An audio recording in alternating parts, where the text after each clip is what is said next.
The story of Jeffrey Epstein is a dark and complex web of power, wealth, and horrific abuse. For years his crimes were hidden in plain sight, protected by a network of powerful connections. When he was finally brought to justice, the world demanded answers. The public wanted to know who participated, who enabled him, and who looked the other way. This is why the release of the government's investigative files became so important. These documents were seen as a chance for transparency, a way to finally shed light on the full scope of Epstein's criminal enterprise and hold everyone involved accountable for their actions. The files represent more than just old police reports. They are a historical record of a profound failure of justice. They contain the stories of victims, the names of potential co-conspirators, and the details of how law enforcement handled the investigation. For the survivors, the release of these documents is a painful but necessary step toward healing and validation. For the public, it is a crucial test of our institutions. Can the government be trusted to reveal the whole truth, no matter how uncomfortable or who it might implicate? The integrity of the entire justice system is at stake in this process. When news broke in February 2026 that key documents were missing from the public release, it set off alarm bells. The missing files were not random pages. They were specifically related to serious allegations against a very powerful person, former President Donald Trump. This immediately raised suspicions of a cover-up. It suggested that even after Epstein's death and Ghislaine Maxwell's conviction, the powerful were still being protected. The public's trust, already fragile, was shaken once again. The missing files became the central mystery in a case that has been full of them. The Epstein saga has always been about the secrets kept by the rich and powerful. The fight to uncover those secrets has been a long and difficult one. The promise of the document release was that the era of secrets was finally over. The revelation that crucial interview summaries were being withheld felt like a betrayal of that promise. It turned a moment that was meant to bring closure into a new chapter of controversy. The focus shifted from the crimes of the past to a potential cover-up happening in the present, right before our eyes. The specific allegations against Donald Trump emerged in July 2019, during the renewed investigation into Epstein's sex trafficking ring. A woman, whose identity has been protected, came forward to the FBI. She told investigators a harrowing story. She alleged that in the 1980s, when she was just a teenager between the ages of 13 and 15, Jeffrey Epstein had introduced her to Donald Trump. She claimed that Trump then sexually assaulted her in a violent and traumatic encounter. She also accused Epstein himself of raping her multiple times on Hilton Head Island. Her allegations were explosive, connecting a sitting president to one of the most notorious sex offenders in modern history. The FBI took her claims seriously enough to conduct a series of interviews. According to records, agents spoke with her 4 times throughout 2019, in July, August, and October. These interviews were part of the official investigation into Ghislaine Maxwell, Epstein's longtime accomplice. The purpose was to gather evidence and understand the full extent of the trafficking network. The woman's testimony was a critical piece of that puzzle, potentially implicating one of the most famous men in the world. As the FBI documented these interviews, they created summaries, known as FD 302 forms. These reports are standard procedure and serve as the official record of a witness's statement. The woman's interviews would have generated multiple summaries detailing what she said in each session. The first interview focused primarily on her abuse by Jeffrey Epstein. However, subsequent interviews reportedly delved deeper into the specific allegations she made against Donald Trump. These documents would contain the most detailed official account of her claims, as told directly to federal investigators at the time. The woman's journey did not end with the FBI. She also filed a civil lawsuit against Epstein's estate in 2019, seeking damages for the abuse she suffered. However, she voluntarily dismissed that lawsuit in 2021 for reasons that have not been made public, and it is unknown if she received a private settlement. Later, she was deemed ineligible for compensation from the Epstein Victims Fund. Her story, and the official records of it, became a key part of the massive trove of documents related to the Epstein case, waiting to be seen by the public.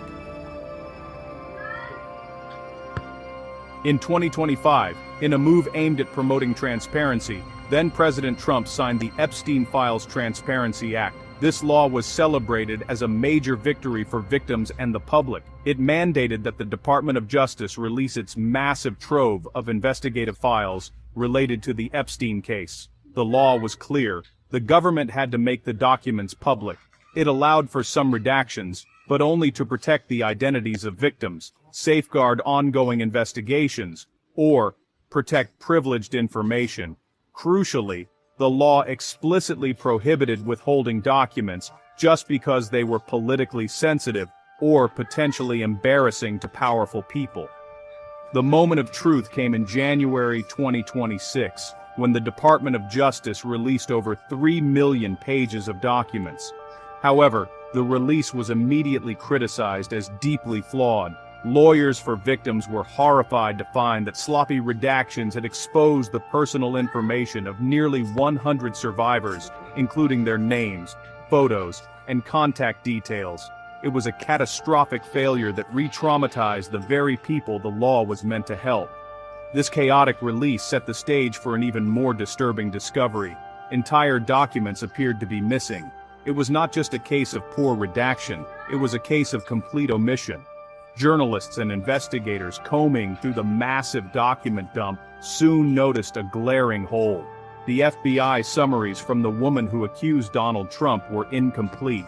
While the summary of her first interview was released, the reports from her other 3 interviews were nowhere to be found.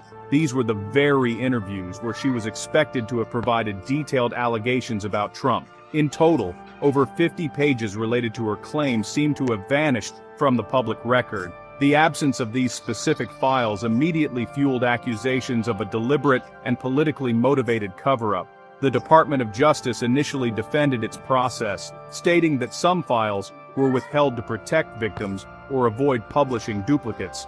However, these explanations did not satisfy critics, especially given the specific nature of the missing files.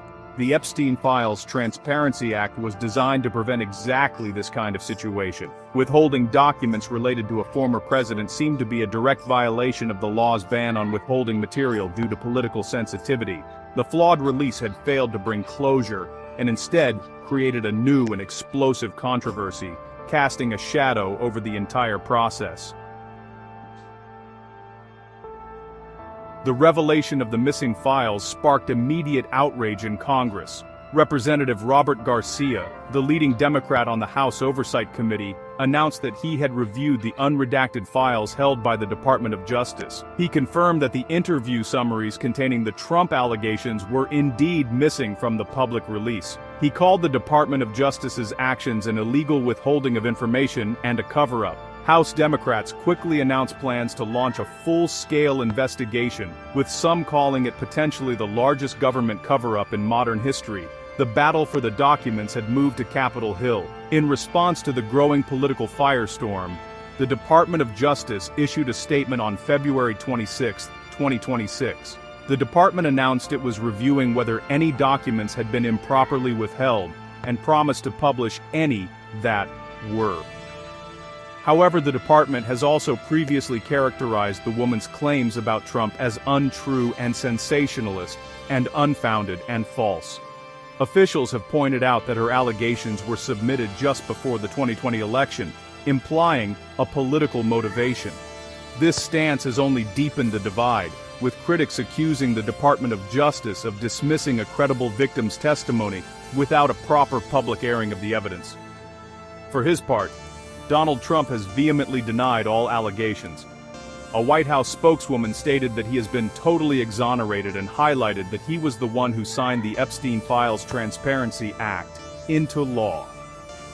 Trump's camp has consistently maintained that he cooperated with all investigations.